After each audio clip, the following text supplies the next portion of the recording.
بسم اللہ الرحمن الرحیم۔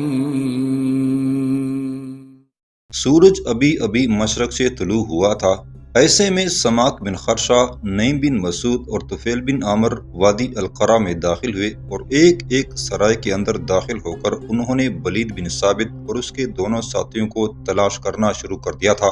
2 سرائیوں کے اندر انہیں ان تینوں کا کوئی سراغ نہ ملا، لیکن جب تیسری سرائے میں داخل ہوئے تو طفیل بن عامر نے سرائے میں داخل ہوتے ہی اپنے رومال سے اپنا چہرہ ڈانپ لیا تھا۔ پھر اس نے سماک بن خرشہ اور نعیم بن مسعود کی طرف دیکھتے ہوئے کہا، اے میرے بھائیو، جس کام کے لیے ہم تینوں نکلے تھے وہ ہو چکا۔ جن تینوں کی ہمیں تلاش ہے وہ اس سرائے میں ٹھہرے ہوئے ہیں۔ وہ استبل کے سامنے دیکھو، وہ 3 آدمی اپنے گھوڑوں کو کریرا کر رہے ہیں۔ وہ ولید بن ثابت، حرب بن رقیون اور نفیلہ بن نمر ہی ہیں۔ ان میں سے میں ولید بن ثابت کو تو خوب اچھی طرح جانتا ہوں، لیکن اس کے دونوں ساتھیوں کے چہرے بھی میرے لیے شناسا ہیں۔ اب بولو، ہمیں کیا قدم اٹھانا چاہیے؟ سماک بن خرشہ اپنا گھوڑا طفیل بن عامر کے قریب لایا اور اسے مخاطب کرتے ہوئے اس نے کہا، اے ابن عامر، اب جب کہ تم اپنے دشمنوں کے چہرے پہچان چکے ہو تو ہمارا اولین کام یہ ہوگا کہ ہم یہ جانیں کہ یہ تینوں اس سرائے میں کب تک ٹھہریں گے، اور انہوں نے اگر آج یہاں سے کوچ کرنا ہے تو پھر ہم اس سرائے میں قیام نہیں کریں گے، اور اگر چند دن اور یہ یہاں قیام کریں گے تو پھر ہم بھی اس سرائے میں کمرہ لے کر ٹھہر جاتے ہیں، اور جب یہ یہاں سے کوچ کریں گے تو پھر ان کے پیچھے پیچھے ہم بھی یہاں سے کوچ کر جائیں گے اور راستے میں ہی ان تینوں کو جا لیں گے۔ اب یہ جاننے کے لیے کہ یہ تینوں کب اس سرائے سے کوچ کریں گے، میرے ذہن میں ایک بڑا عمدہ طریقہ آیا ہے۔ اس پر نعیم بن مسعود نے چونک کر پوچھا، اے ابو دجانہ، اگر تمہارے ذہن میں کوئی طریقہ ہے تو کہو۔ سماک بن خرشہ ذرا رک کر پھر کہہ رہا تھا، اے میرے دوستو، ایسا کرتے ہیں کہ سرائے میں جو لڑکا استبل میں کام کرتا ہے اسے چند سکے دیتے ہیں تاکہ وہ ولید بن ثابت اور اس کے ساتھیوں سے یہ پوچھ کر ہمیں بتائے کہ یہ تینوں کب تک اس سرائے میں قیام کرنے کا ارادہ رکھتے ہیں اور کب یہاں سے کوچ کریں گے۔ تم دونوں یہیں رک کر میرا انتظار کرو اور یہ کام میں خود کرتا ہوں۔ اس کے ساتھ ہی سماک نے اپنے گھوڑے کو ایڑ لگائی اور استبل کے قریب آیا۔ پھر اپنے گھوڑے سے اتر کر جب وہ استبل میں داخل ہوا تو اس نے دیکھا کہ ایک لڑکا استبل میں بندھے گھوڑوں کو چارہ ڈال رہا تھا۔ آہستہ آہستہ چلتا ہوا سماک اس لڑکے کے پاس آیا۔ اپنی جیب سے ایک سکہ اس نے نکالا اور اس لڑکے کا ہاتھ پکڑ کر وہ سکہ اس کی ہتھیلی پر رکھتے ہوئے کہا، اے میرے عزیز، یہ سکہ تیرا ہے۔ اب تم میرا اس سکے کے عوض ایک کام کر۔ یہ سمجھو کہ یہ سکہ اس کام کی اجرت ہے جو کام میں تم سے لینا چاہتا ہوں۔ اس لڑکے نے حیرانی اور پریشانی سے سماک کی طرف دیکھتے ہوئے کہا، اے اجنبی، میں نہیں جانتا کہ تم کون ہو اور مجھے یہ بھی خبر نہیں کہ تم مجھ سے کیا کام لینا چاہتے ہو۔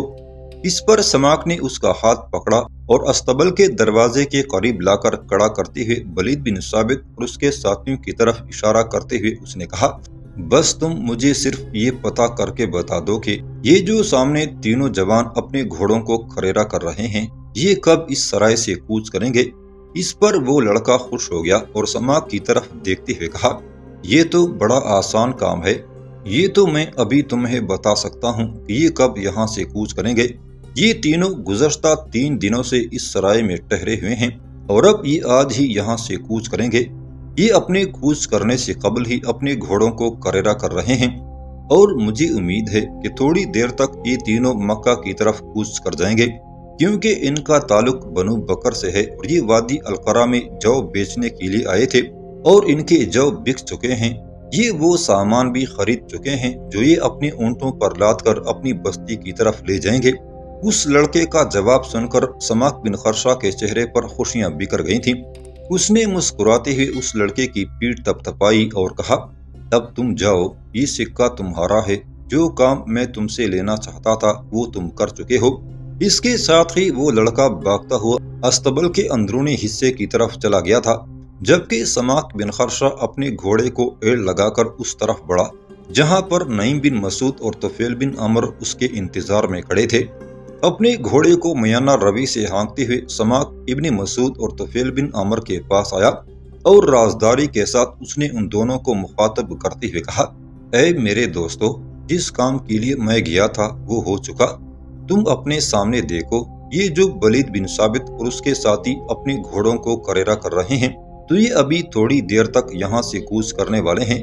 استبل کا وہ لڑکا ان کے متعلق مجھے تفصیل سے بتا چکا ہے۔ اس لڑکے نے انکشاف کیا ہے، یہ جو لے کر آئے تھے یہ اپنے جو بیچ چکے ہیں، اور جو سامان انہوں نے یہاں سے لے جانا ہے وہ سامان بھی انہوں نے خرید لیا ہے، اور اب یہ تھوڑی دیر تک یہاں سے کوچ کریں گے۔ اس پر نعیم بن مسعود نے اپنے گھوڑے کو آگے بڑھایا اور سماک بن خرشہ کا شانہ تپتپاتے ہوئے اس نے کہا، اے ابو دجانہ، تم نے سارا ہی کام آسان کر کے رکھ دیا ہے۔ تم ہمارے لیے انتہائی قیمتی متاع ثابت ہوئے ہو۔ پہلے تم نے ان کا کھرا جان کر یہ جانا کہ ان کا تعلق بنو بکر سے ہے، اور اب تم نے یہ معلوم کر لیا ہے یہ آج ہی یہاں سے کوچ کرنے والے ہیں۔ لہٰذا آؤ پہلے تینوں مل کر اس سرائے سے کھانا کھاتے ہیں اور ساتھ ہی ساتھ ان پر نگاہ رکھتے ہیں، اور جب یہ یہاں سے کوچ کریں گے تو ان کے پیچھے پیچھے ہم بھی ان کا تعاقب کرنے کے لیے یہاں سے کوچ کر جائیں گے۔ سماک بن خرشہ اور طفیل بن عامر نے نعیم بن مسعود کی اس تجویز سے اتفاق کیا۔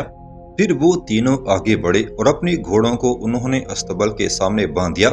پھر وہ سرائے میں بیٹھ کر کھانا کھانے لگے تھے۔ کھانا کھانے کے بعد سماک بن خرشہ، نعیم بن مسعود اور طفیل بن عامر تینوں ہی اس سرائے کے اندر ہی بیٹھے رہے اور آپس میں گفتگو کرتے ہوئے وہ ولید بن ثابت اور اس کے ساتھیوں پر بھی نگاہ رکھے ہوئے تھے۔ تھوڑی دیر تک انہوں نے اپنی اونٹوں کو بٹھایا، پھر وہ تینوں مل کر اپنے اونٹوں پر سامان لادنے لگے تھے۔ جب وہ سامان لاد چکے تو تینوں اپنے اونٹوں پر سوار ہوئے، ان کی نکیلیں ان کے گھٹنوں پر مارتے ہوئے انہیں اٹھایا اور پھر وہ سرائے سے نکل گئے تھے۔ سماک بن خرشہ، نعیم بن مسعود اور طفیل بن عامر بھی اٹھ کھڑے ہوئے تھے۔ استبل کے پاس آ کر وہ اپنے گھوڑوں پر سوار ہوئے، پھر وہ بھی ان تینوں کے تعاقب میں لگ گئے تھے۔ وادی القرا کے بیچوں بیچ گزرتے ہوئے وہ ذرا ان سے قریب رہے، اور پھر وادی القرا سے نکلنے کے بعد ان تینوں نے ولید بن ثابت اور اس کے ساتھیوں کے درمیان فاصلہ زیادہ کر لیا تھا تاکہ ان تینوں کو کسی قسم کا شک نہ ہو۔ اس طرح وہ تعاقب کرتے ہوئے 10 میل دور وادی القرا سے ویرانوں میں پہنچ گئے تھے۔ وادی القرا سے دور ان ویرانوں میں آنے کے بعد سماک بن خرشہ نے طفیل بن عامر کی طرف دیکھتے ہوئے کہا، اے ابن عامر، تم اپنے رومال سے اپنا چہرہ ڈھانپ لو، کیونکہ ولید بن ثابت اور اس کے ساتھی تمہارے جاننے والے ہیں تاکہ وہ تمہیں پہچان نہ سکیں۔ ہم ابھی ان ویرانوں کے درمیان ان کا راستہ روکیں گے اور پھر دیکھتے ہیں یہ کیسے ہمارے اونٹ ہمارے حوالے نہیں کرتے۔ اس کے ساتھ ہی طفیل بن عامر نے اپنا چہرہ اپنے رومال سے ڈھانپ لیا۔ پھر ان تینوں نے اپنے گھوڑوں کو ایڑ لگا دی تھی۔ اپنے گھوڑوں کو سرپٹ دوڑاتے ہوئے وہ ولید بن ثابت اور اس کے ساتھیوں کے قریب آئے۔ انہوں نے دیکھا ان تینوں کے پاس 2 اونٹ تھے، ایک اونٹ پر وہ خود سوار تھے، جبکہ ایک اونٹ کی نکیل انہوں نے اپنے اونٹ کی دم کے ساتھ باندھی تھی جس پر وہ سوار تھے۔ وہ تینوں ان کے سامنے آئے۔ پھر سماک بن خرشہ نے بلند آواز میں انہیں مخاطب کرتے ہوئے کہا، اے بنو بکر کے مسافرو، رک جاؤ۔ صحرا کی ان ویرانیوں کے اندر ہم نے تمہارے ساتھ ایک حساب بے با کرنا ہے۔ سماک بن خرشہ کی یہ گفتگو سن کر ان تینوں نے اپنی ڈھالیں سنبھال لی تھی، اور اس کے ساتھ انہوں نے اپنی تلواریں بھی بے نیام کر لیں۔ پھر ولید بن ثابت نے سماک بن خرشہ کی طرف دیکھتے ہوئے کہا، پہلے یہ کہو تم کون ہو، کہاں سے آئے ہو، اور وہ کون سا اور کیسا حساب ہے جو تم ہمارے ساتھ بے با کرنا چاہتے ہو، اور سن رکھو کہ صحرا کی ان ویرانیوں میں تم نے ہمارے ساتھ ٹکرانے کی کوشش کی تو پھر ہم تینوں تم پر ایسا حملہ کریں گے کہ تم تینوں کا نام و نشان تک مٹا دیں گے۔ اس پر نعیم بن مسعود نے اسے مخاطب کر کے کہا، اے ولید بن ثابت، جو کچھ تو نے کہا ہے اس کی اہمیت ہمارے لیے ایک بکواس اور لافزنی سے زیادہ نہیں ہے۔ سن رکھو، ہمارے ساتھ مدینہ کا ایک ایسا نوجوان ہے جو باطن کی تسکین کرنے، زور آوروں پر کمندے ڈالنے، خطرات کے رازوں کی کتاب پڑھنے اور دشمنوں کے ضمیر پر کالک ملنے کا فن خوب اچھی طرح جانتا ہے۔ اے ولید بن ثابت، ہم جانتے ہیں کہ تو چور اچکا اور اوباش ہے۔ تو نے ہی بنو خزاعہ کے طفیل بن عامر کے اونٹ چرائے تھے، اور جو اونٹ اس وقت تمہارے قبضے میں ہیں یہ تمہارے نہیں بلکہ یہ طفیل بن عامر ہی کے ہیں۔ لہٰذا ہم شرافت کے ساتھ تمہیں کہتے ہیں کہ یہ اونٹ اپنے سامان سمیت ہمارے حوالے کر دو، اور اگر تم ایسا نہ کرو گے تو اس صحرا کے اندر ہم تمہیں کاٹ کر اور یہ اونٹ سامان سمیت لے کر یہاں سے کوچ کر دیں گے۔ اس پر ولید بن ثابت کے بجائے اس کے ساتھی حرب بن رقیع نے جواب دیتے ہوئے کہا، اے اجنبیوں اور ہماری راہ روکنے والوں، میں نہیں جانتا تم کون لوگ ہو، لیکن ایک بات یاد رکھنا، تمہارے سامنے یہ ولید بن ثابت اکیلا نہیں ہے، تمہیں ہم تینوں سے ٹکرانا ہوگا، اور اگر تم نے ایسا کیا تو مجھے قوی امید ہے کہ اس صحرا کے اندر ہم تمہارے جسموں کو موت کی راکھ میں بدل کر اپنی منزل کی طرف بڑھ جائیں گے۔ اس پر سماک بن خرشہ نے ایک ہاتھ میں اپنی ڈال اور دوسرے ہاتھ میں اپنی تلوار فضا میں بلند کرتے ہوئے پرجوش اور بلند آواز میں کہا، اے بنو بکر کے موت کے منتظر تینوں جوانوں،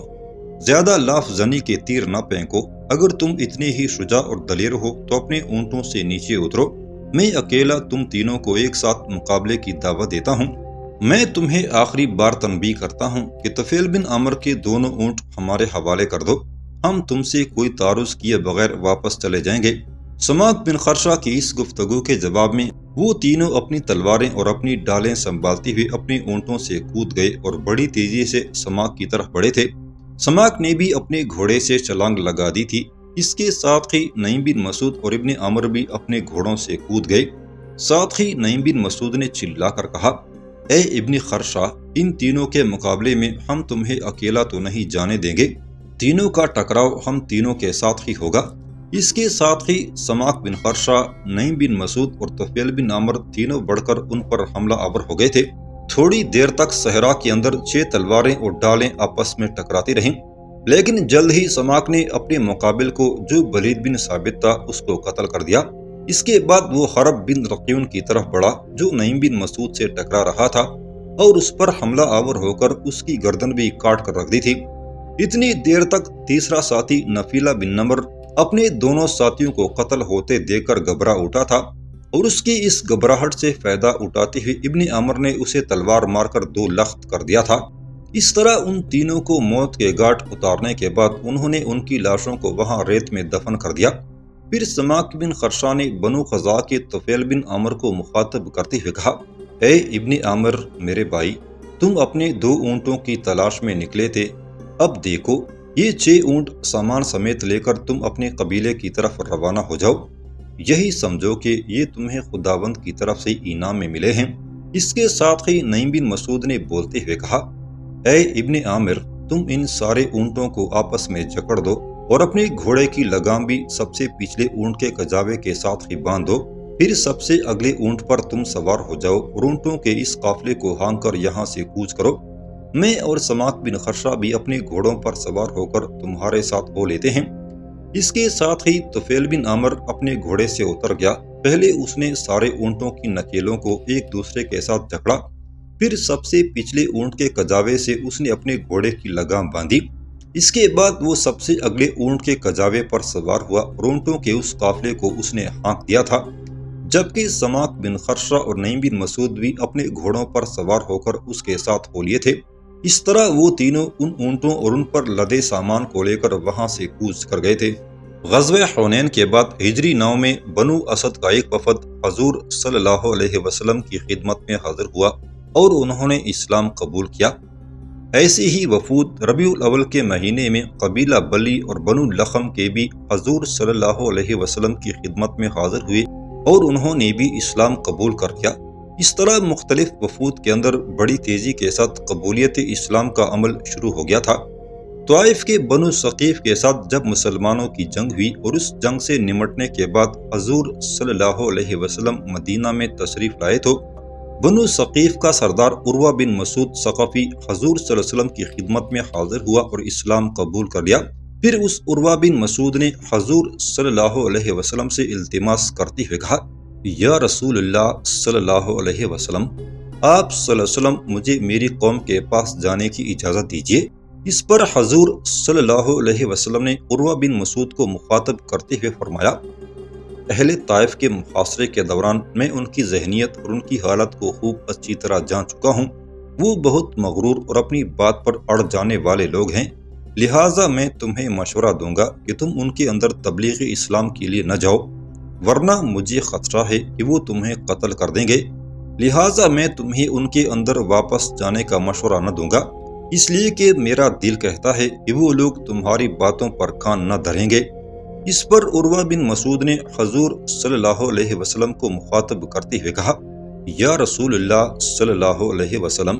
یہ بنو ثقیف تو اپنی جوان عورتوں سے بھی زیادہ مجھے محبت کرتے ہیں اور مجھے محبوب رکھتے ہیں، اور حقیقت بھی یہ تھی کہ ایک سردار کی حیثیت سے عروہ بن مسعود اپنی قوم میں بہت محبوب اور ذی اثر انسان تھے، سب ان کی بات مانتے تھے۔ لہٰذا حضور صلی اللہ علیہ وسلم سے اجازت لے کر عروہ بن مسعود اپنی قوم کو دعوت اسلام دینے کے لیے مدینہ سے روانہ ہوئے۔ ان کا خیال تھا کہ چونکہ ان کے قبیلے والے ان کی بے حد تعظیم و تکریم کرتے ہیں اور ایک سردار کی حیثیت سے ان سے انہیں بے حد محبت اور انس ہے، اس لیے انہیں امید تھی کہ اگر وہ اپنی قبیلے میں اسلام کی دعوت دیں گے تو لوگ مخالفت نہ کریں گے۔ اپنے انہی خیالات کو ذہن میں رکھتے ہوئے عروہ بن مسعود واپس اپنے قبیلے میں پہنچے، اور اپنی حویلی کی چھت پر چڑھنے کے بعد انہوں نے نہ صرف یہ کہ اپنے قبیلے والوں پر اپنے مسلمان ہونے کا اعلان کیا، بلکہ اپنی قوم کو بھی اعلانیہ اسلام کی دعوت دی اور اسلام نہ قبول کرنے کے برے نتائج سے بھی انہیں آگاہ کیا۔ عروہ بن مسعود کے اعلان کا ان کی قوم پر یہ اثر ہوا کہ چاروں طرف سے ان کے قبیلے والوں نے ان پر تیر پھینکنے شروع کر دیے۔ دو اشخاص سالم بن مالک اور وہب بن جابر کے تیر ان کے لیے مہلک ثابت ہوئے اور وہ اپنی حویلی کی چھت پر زخموں سے چور ہو کر گر گئے تھے۔ مرنے سے پہلے بنو ثقیف کے ایک شخص نے عروہ بن مسعود کو مخاطب کر کے پوچھا، اے ابن مسعود، اپنے قتل سے متعلق تمہارا کیا خیال ہے؟ اس پر عروہ بن مسعود نے بڑی خوشی کا مظاہرہ کرتے ہوئے کہا، اسلام کے لیے میرا مرنا تو میری بڑی عزت اور کرامت ہے کہ اللہ نے مجھے شہادت عطا فرمائی۔ میرے ساتھ وہی کچھ کیا جائے جو رسول اللہ صلی اللہ علیہ وسلم کے ان صحابہ کے ساتھ کیا گیا جو یہاں تمہارے ساتھ جنگ کرتے ہوئے شہید ہو گئے تھے، مجھے بھی انہی لوگوں کے پاس دفن کر دینا۔ چنانچہ عروہ بن مسعود کو انہی صحابہ کے پاس دفن کر دیا گیا۔ حضور صلی اللہ علیہ وسلم کو جب عروہ بن مسعود کے شہید ہونے کی خبر ملی تو آپ صلی اللہ علیہ وسلم نے فرمایا، عروہ کی مثال ان کی قوم میں وہی ہے جو ان اصحاب کی ہے جن کا ذکر سورۃ یاسین میں آیا ہے۔ عروہ بن مسعود کے قتل کے بعد اہل طائف بڑے فکر مند ہوئے اور انہیں یہ خطرہ لاحق ہو گیا کہ عروہ کے قتل ہونے کے بعد ہمارے ارد گرد کے جو سارے قبائل اسلام قبول کر چکے ہیں وہ ضرور ان کے ساتھ لڑنے مرنے پر آمادہ ہو جائیں گے اور ان کے لیے ایک دائمی خطرہ بن کے رہ جائیں گے۔ اس صورتحال سے بچنے کے لیے طائف کے کچھ سرکردہ لوگ اپنے سردار عمر بن امیہ کے پاس آئے اور اسے ان متوقع خطرات سے آگاہ کیا۔ یہ عمر بن امیہ بڑا زیرک اور چالاک انسان تھا، اپنے لوگوں سے یہ باتیں سن کر وہ بھی متفکر ہوا، لہٰذا وہ اپنے بدترین دشمن عبد یالیل کی طرف روانہ ہوا۔ حالانکہ گزشتہ کئی ماہ سے اس نے عبد یالیل سے اپنے تعلقات منقطع کر رکھے تھے۔ ان قطع تعلقی کو ایک طرف رکھتے ہوئے عمر بن امیہ خود چل کر عبد یالیل کے حویلی کی طرف گیا اور ایک غلام کے ذریعے عبد یالیل سے کہلوا بھیجا کہ عمر بن امیہ اس کے حویلی کے دروازے پر کھڑا ہے اور اسے ملنا چاہتا ہے۔ جب ایک غلام نے جا کر عبد یالیل کو خبر کی کہ تمہاری حویلی پر عمر بن امیہ کھڑا ہے اور وہ تم سے ملنا چاہتا ہے، تو عبد یالیل اس انکشاف پر بڑا حیران اور فکر مند ہوا اور اس نے متحیر ہو کر غلام سے پوچھا، کیا واقعی عمر بن امیہ نے تم کو بھیجا ہے اور وہ میری حویلی کے باہر کھڑا ہے اور مجھ سے ملنا چاہتا ہے؟ اس پر اس غلام نے کہا، جی ہاں، وہ حویلی کے باہر کھڑا ہے اور آپ سے ملنے کا منتظر ہے۔ اس پر عبد یالیل نے مسکراتے ہوئے کہا کہ مجھے تو اس بات کا وہم و گمان تک نہ تھا کہ عمر بن امیہ جیسا خوددار اور باوقار شخص بھی خود چل کر میرے پاس یہاں آ سکتا ہے۔ بہرحال عبد یالیل اپنی حویلی سے نکلا اور اس نے خود عمر بن امیہ کا استقبال کیا اور اسے اپنی حویلی کے مہمان خانے میں بڑی عزت و تکریم کے ساتھ بٹھایا۔